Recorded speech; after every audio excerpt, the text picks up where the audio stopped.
सेवालाल हाँ? सेवालाल पनिका सेवालाल पंजा कहाँ से हैं? मिर्जापुर जिले से मिर्जापुर जिले से? मड़िहान के बगल में गाँव बगल। कब से जुड़े हैं सत्संग? सत्संग में हम जुड़े हैं करीब 2009 से। 2009 से। सत्संग का अर्थ क्या है और इससे लोगों को क्यों जोड़ना चाहिए, इसके बारे में बताइए मेरे वीडियो के माध्यम से जितने भी लोग देख रहे हैं। देखिए, ऐसी बात है कि सत्संग वो चीज होता है जिसे सत्य का संग कहा जाता है। जो सत्य का संग करता है वही सत्संग होता है। और सत्संग से लोगों को जो लाभ दिया जाता है, तो सत्संग से लाभ देने वाले जो हम लोग हैं, हम लोग संत के शिष्य हैं। हम लोग आध्यात्मिक विद्या परा विद्या के जानकार हैं और उसी को बोध कराया जाता है। हम लोगों के बोध कराने में आत्मा और परमात्मा के मिलन का प्रेम और प्यार पैदा कराया जाता है। और आत्मा जो है वो परमात्मा का अंश है, यही बोध कराया जाता है कि खुद को समझो, आप आखिर हो कौन। आप परमात्मा के अंश हो तो आपको शांति मिलेगा परमात्मा के यहाँ पहुँचने के बाद ही। इसके पहले संसार में सुख मिलने वाला नहीं। अच्छा, आजकल जो भैया थोड़ा साइड हो गुटखा वगैरह खा रहे हैं जी, और दारू पी कर ड्रिंक करके लड़ाई झगड़ा मारपीट जो करते हैं, लोगों को कुछ चेतावनी दीजिए। उनको उनके लिए तो हमारा ये कहना है कि आप लोग ये कुछ मत करिए, इससे कोई मतलब नहीं है। क्योंकि आपका जो कर्तव्य है, आपका जो धारणा है, जिसलिए आप मानव योनि में आए हो, वो काम करो, परमात्मा की प्राप्ति का काम करो। और जो ये शराब पी रहे हो, मांस का भक्षण कर रहे हो, ये हम लोग तो लाखों लोग जैकेट पहन के, काट बोरा पहन के जीवों को बताया जा रहा है कि आप शाकाहार हो जाइए, आप नशा गुटखा से बिल्कुल बाहर हो जाइए, और यहाँ तक कि आप उससे भी बाहर हो जाइए जो आजकल बेविचार चल रहा है, उससे भी बाहर हो जाइए। आजकल लोग गेम खेल करके सुसाइड कर ले रहे हैं, उन लोगों को कुछ चेतावनी दीजिए। उनको उनके बारे में ये कहना है कि आप लोग ऐसा न करें, क्योंकि ये दूर से गेम खेल के या मोबाइल के जरिए आप शादी कर ले रहे हो, ये अच्छा नहीं कर रहे हो। क्योंकि शादी से, मोबाइल से शादी तो हो सकता है लेकिन संबंध नहीं हो सकता।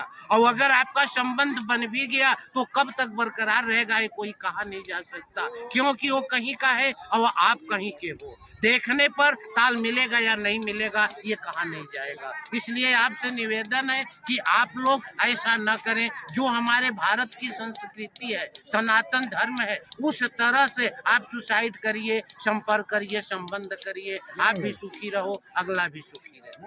आजकल लोग अपने कास्ट छोड़कर दूसरे कास्ट भी ला रहे हैं, उनको क्या चेतावनी देना चाहते हैं? लाना चाहिए? अच्छा, ये सही है या गलत है? नहीं, इसके लिए तो हमारे अगर मिशन से आध्यात्मिक विद्या से आप कहेंगे तो जातियां तो यहाँ आने के बाद बढ़ी। उसके पहले तो सारे लोग मानव थे। परमात्मा ने तो दो ही बिरादरी बनाई थी, नर और नारी, तीसरा कोई नहीं बनाया था। ये तो हम अपनी झंडा बुलंद करने के लिए, किसी को हिंदू कहते हैं, किसी मुसलमान कहते हैं, किसी को ठाकुर कहते हैं, किसी को ब्राह्मण कहते हैं, किसी को शूद्र कहते हैं, किसी को पनिका माझी वैश्वार तमाम बताते हैं। ये अपने लिए, ये लोगों का कहना है, पर हम लोगों का संत मत में कोई जात बिरादरी नहीं, सिर्फ दो बिरादरी, नर और नारी। आप किसी को रख सकते हो, वो सही होना चाहिए। ये बताइए कि जब व्यक्ति बीमार होता है, ठीक, तो उसको ब्लड की आवश्यकता पड़ती है, तो किसी भी धर्म से और किसी भी जाति से लोग आते हैं, उसका ब्लड ले लिया जाता है जी। और जब शादी के पक्ष में जब लोग जाते हैं तो क्या बोला जाता है कि नहीं ये अलग कास्ट है। अगर उसी चीज को देखा जाए तो फिर ब्लड भी नहीं लेना चाहिए। बिल्कुल नहीं लेना चाहिए। अगर उसको आप बिरादरी मानते हो तो पहले आप ये साबित करो, अगर वो अगला बिरादरी है तो क्या ब्लड का ये रंग अलग है तो एक ही। इससे विश्वास करो कि परमात्मा ने वास्तव में जातियां नहीं बनाई है, हम आप एक हैं। हमारे जो सबसे पहले परमपिता महात्मा गांधी जी थे, वो भी कहा करते थे कि ईश्वर अल्लाह तेरे नाम और सबके सम्मत दे भगवान, यानी कि सब लोग ईश्वर कह लो या अल्लाह कह लो, खुदा कह लो, गॉड कह लो, सबका मालिक एक है। तो हम लोग भी एक ही मालिक के पुत्र हैं, एक हैं, अनेक हम लोग नहीं। ज्यादातर आजकल लोग मोबाइल देख करके और गलत टाइम का यूज कर रहे हैं, उन लोग को कुछ बोलिए। उनको बारे में तो मैं ये कहना है कि जिन पे आप भरोसा करते हो, मोबाइल को अपना समझते हो या अपना हमदर्द समझते हो, यहाँ तक कि लोग मोबाइल को भगवान भी मानते हैं, उन लोगों से मेरा कहना है कि हमने बनाया जिसको, हमने बनाया जिसको, क्या वो महान बन गया, और हमको बनाने वाला क्या नादान बन गया। ताली बजा।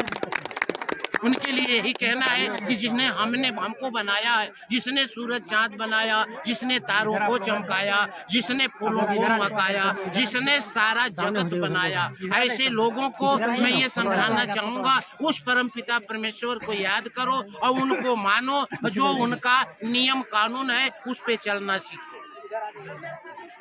और जिस प्रकार से लोगों को मानसिकता है कि किसी भी एंगल में जो लड़ाई होता है और मारपीट होता है भाई भाई के प्रति, और आजकल सासू और बहू के प्रति, जो ऐसा कुछ ऐसा बोलिए कि उन लोगों को मन में ऐसा लगे कि आज से ही उन लोग छोड़ दें। जब भी मैं उनको ये कहना चाहूँगा, चाहे भाई भाई से या सास बहू का जो भी दीवार बन जाता है, सिर्फ उनके अंदर बीमारी एक अपनत्व का होता है।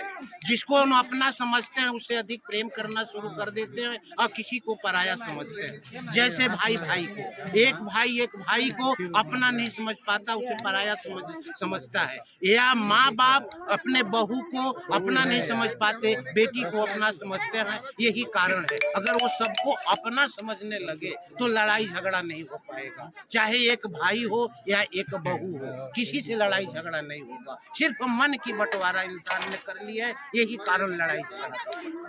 आपने ठीक बोला कि जिस प्रकार से बेटी बहू बन के जाती है, उसी प्रकार से सास को अपने बहू को बेटी के रूप में मानना चाहिए। और जो सास है और जो बहू का रिश्ता है, वो माँ बहन का, माँ बेटी का संबंध बन जाए तो कभी लड़ाई होगा नहीं, कभी नहीं। और भाई किसके बीच नहीं लड़ाई होता है, लड़ाई होता है। ये तो लेकिन माँ के घर भी होगी तो भाई के साथ लड़ाई होता होगा, माता पिता कुछ बोल देते होंगे।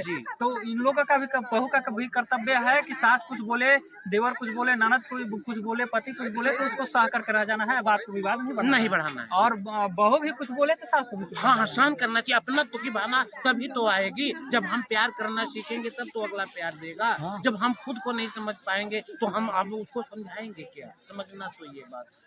चलिए, सतगुरु महाराज का आपका कथा और जय गुरुदेव महाराज का वाणी कैसा लगा, इनका विचार क्या लगा, कमेंट करके अवश्य बताइएगा। और इसमें जुड़ने के लिए क्या करना पड़ता है? यहाँ अगर इनमें जुड़ने के लिए हमारे आश्रम जाना पड़ेगा, हमारे गुरु महाराज से संबंध करना पड़ेगा। वो नाम की दौलत देते हैं और उस नाम की दौलत लेकर और उस नाम की दौलत का खिंचाई पिटाई यानी जो ध्यान भजन सुमिरन करने का विधि बताई जाती है, आप उसे बराबर करते रहिए। और साल में 1 बार 2 बार 4 बार गुरु आश्रम जाके गुरु दरबार का दर्शन करते रहिए। मंत्र लेना पड़ता है, नामदान, इसको उसी को नामदान कहा जाता है। आश्रम को बताइए, आश्रम कहाँ है? हम लोगों का आश्रम मथुरा है।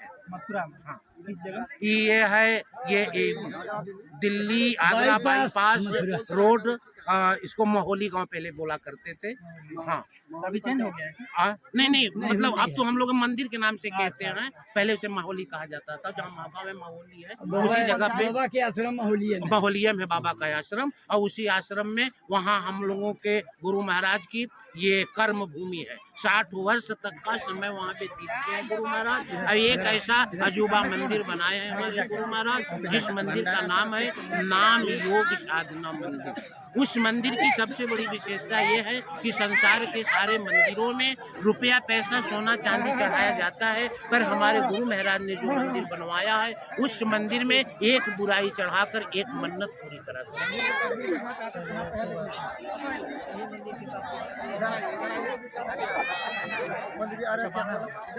कोई बात नहीं। इनके वाणी से और इनके कथनानुसार आप लोगों को क्या राय है, कमेंट करके अवश्य बताइएगा। बोलिए जय श्री राम।